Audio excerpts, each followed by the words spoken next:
Bine v-am găsit, bine v-am regăsit, dragilor din Zodia Leu, oriunde v-ați afla.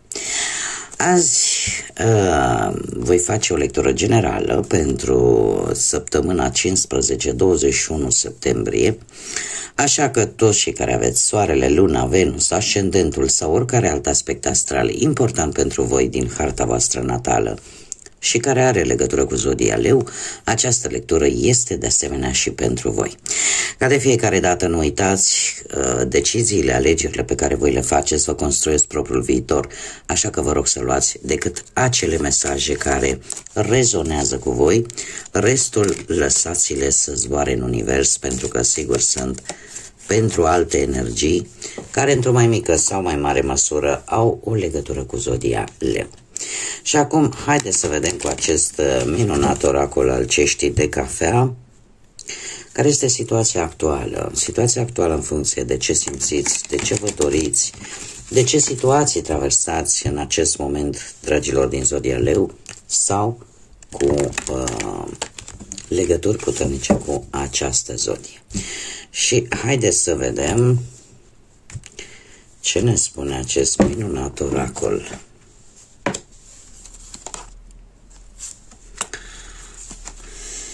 Hei,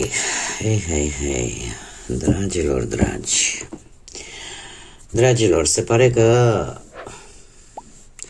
există un avertisment pentru unii dintre voi. Există un avertisment, poate cineva încearcă să ia ceva de la voi, fie el material, energetic sau pur și simplu timp. S-ar putea ca în această săptămână să vă simțiți oarecum un pic amenințați, să nu aveți încredere în cineva sau poate chiar în voi, așa că mare atenție. Sunteți îndemnați oarecum să vă folosiți, inteligența, instinctele, conexiunea cu ai tăi, să nu o pierzi, să rămâneți aproape de acele persoane pe care voi le cunoașteți foarte bine și în care puteți avea încredere. De ce spun acest lucru? Avem și rechinul care ne vorbește de obiectivul tău. Să fii atent și axat pe ceea ce tu îți dorești, să mergi înainte, pentru că chiar dacă simți că cineva îți dă târcoale, cineva se comportă foarte suspect în jurul vostru, că este concurența, că este cineva foarte semnificativ care e ca și cum intuiția spune, știi, aici ceva nu e în regulă. Dar voi trebuie să vă vedeți de drumul vostru și să nu cădeți în această capcană pe care alte persoane ar putea să vă întindă, mai ales că avem și vrăjitoare aici, vrăjitoarea care ne vorbește de cineva care este, care vine ca un avertisment pentru voi și la care voi va trebui să fiți foarte atenți. Este cineva care nu e tocmai ce pare a fi. Și ar fi bine să fiți un pic mai atenți. Și cel puțin în această săptămână să discutați ce aveți de discutat, să vă, să puneți țara la cale, ca să zic așa, cu persoanele pe care voi le considerați de încredere. Este o energie care... și încă un aspect, cum am mai spus, este cineva care ori vă consumă de energie, vă scade vibrația, ori vă consumă timp, ori cumva încearcă să ia ceva material, să vă deposedeze de ceva bănuți. Așa că mare grijă în această săptămână. Acum, haideți să vedem ce ne spune tarotul, ce vine pentru dragii mei din Leu sau cu legături puternice cu această zodie în perioada 15-21 septembrie, pe planul profesional, financiar sau sentimental. Să vedem.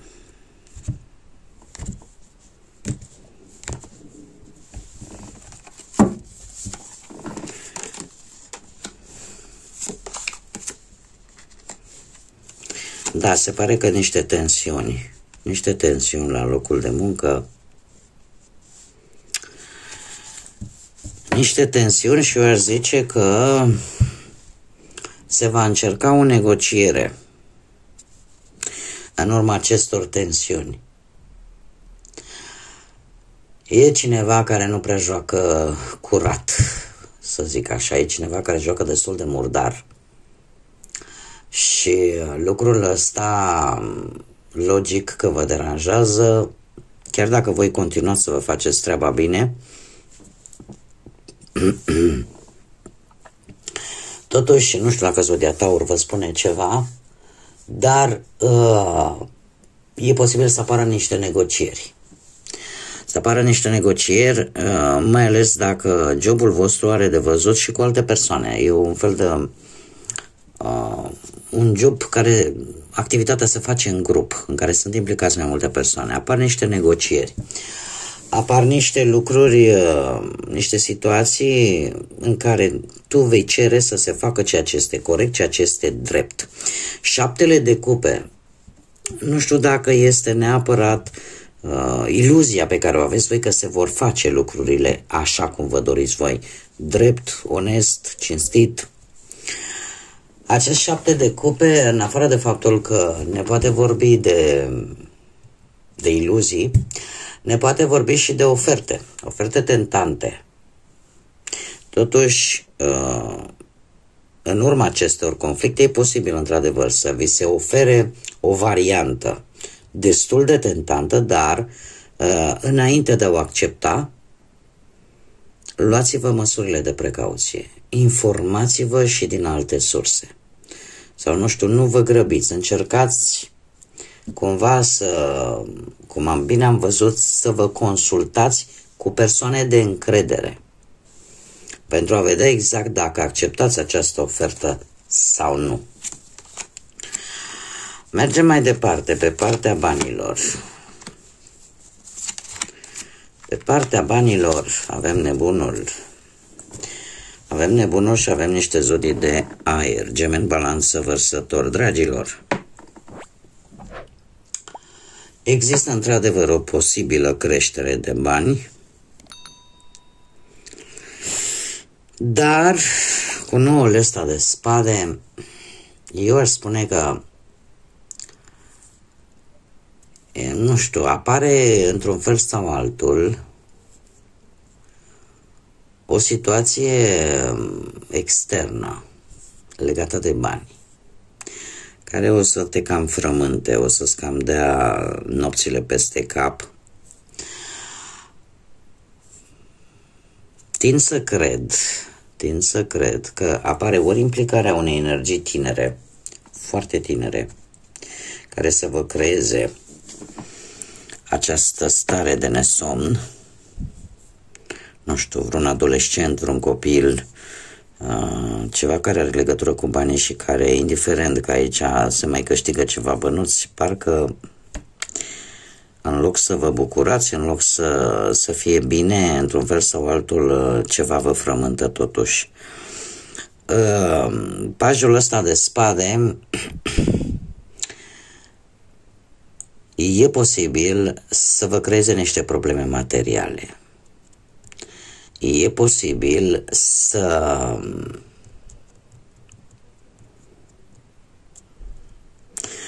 fi dat din casă, posibil, ceva legat de bani. Să fi știut anumite informații sau poate pur și simplu, de obicei, pajul de spade este acea energie care în permanență nu are stare, în permanență e atent ce spune celălalt, ca mai târziu să meargă și pe vreun șantaj, de ce nu? Și contextul dat este cineva care, într-un fel sau altul, știe ceva despre o situație financiară, vouă cam nu prea vă place lucrul ăsta. Ori că vreodată s-a întâmplat să comunicați voi vreun secret financiar, nu știu. Dar aici lucrurile, din punctul ăsta de vedere, nu prea vă plac. Nu prea vă plac, chiar dacă, cum să spunem, bănuți ceva intră. Deci bănuți ceva intră. Doar că, haideți să vedem că nu pot eu să vă las așa. Dragilor, nu știu dacă este o problemă relaționată cu ceva care s-a întâmplat în iarna trecută sau care va avea un sfârșit în această iarnă, această situație.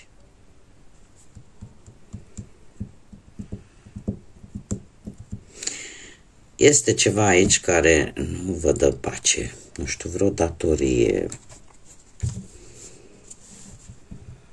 niște lucruri legate de bani care nu prea vă dă pace și cumva ori este ceva din trecut, din iarna trecută, ori se va finaliza în această iarnă.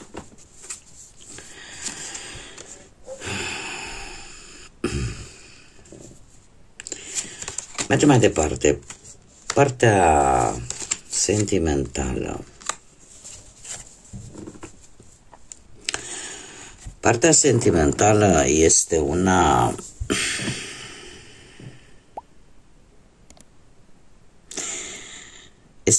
de moment, aș zice, destul de bună, doar că ori să apară niște mici furtuni în relația voastră. De ce?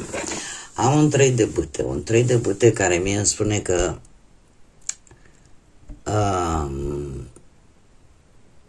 există o situație în mijlocul relației voastre, o situație cumva în plină desfășurare. Ori că unul dintre voi trebuie să plece să studieze, ori că trebuie să plece într-o călătorie, ori că pur și simplu voi vreți să dețineți cumva controlul acestei situații. Doar că, indiferent de efortul pe care voi îl faceți pentru a îmbunătăți respectiva situație în relația voastră, atâta timp se pare că nu există o apreciere în adevăratul sens al cuvântului din partea perechii voastre. La voi totul va fi decât pură pasiune și fără implicare emoțională. Iar lucrul ăsta, știți cum e, că eu am înțeles și chiar multe persoane de-a lungul vieții mi-au spus și, domne, toate problemele într-un cuplu se rezolvă în dormitor. Uite că nu mereu. Nu mereu, pentru că pe la sfârșitul săptămânii viitoare apare un turn. Apare un turn care îmi spune că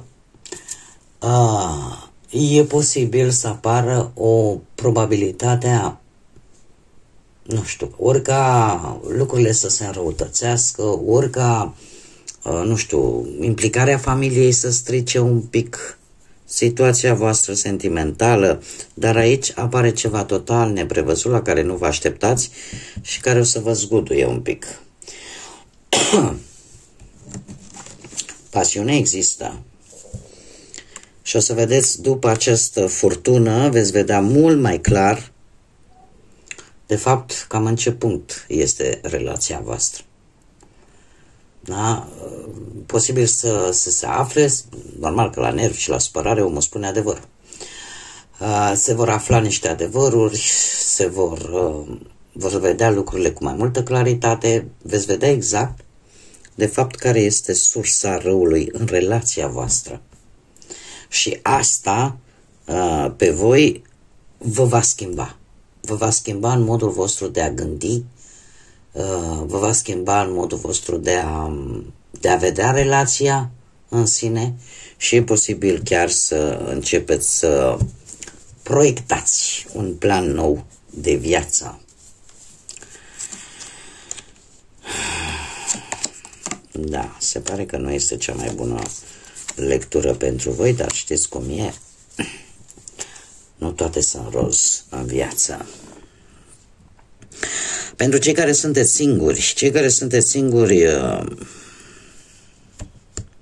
în zodia Scorpion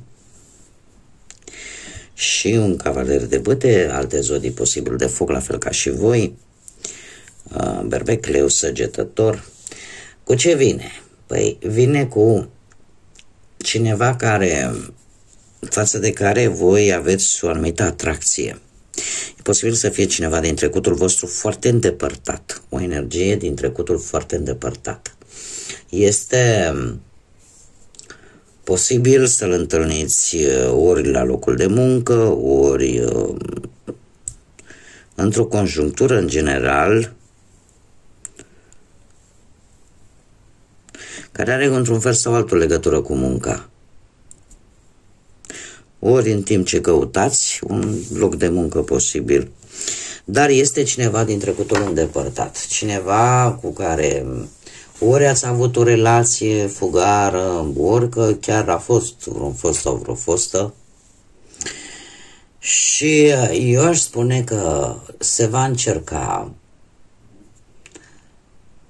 ca această întâlnire să se transforme din nou într-o relație.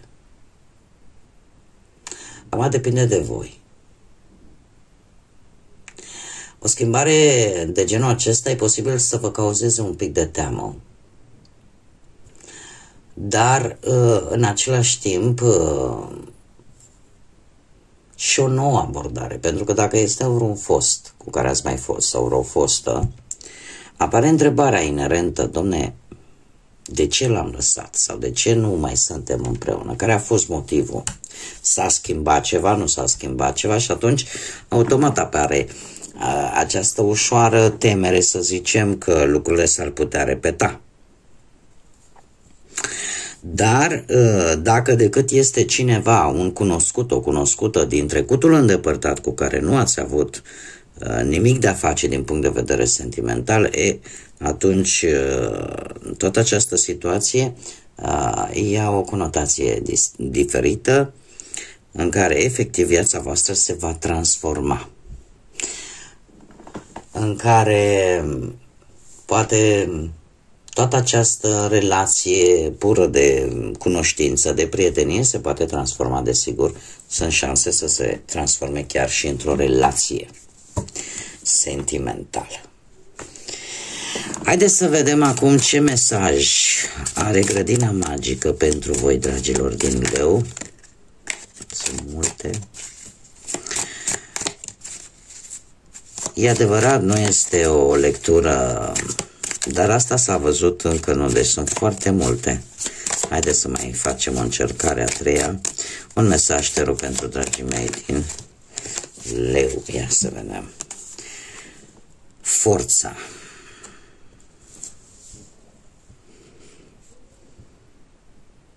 Nu lăsa ca buruienile și alte plante dăunătoare să se cultive în grădina ta.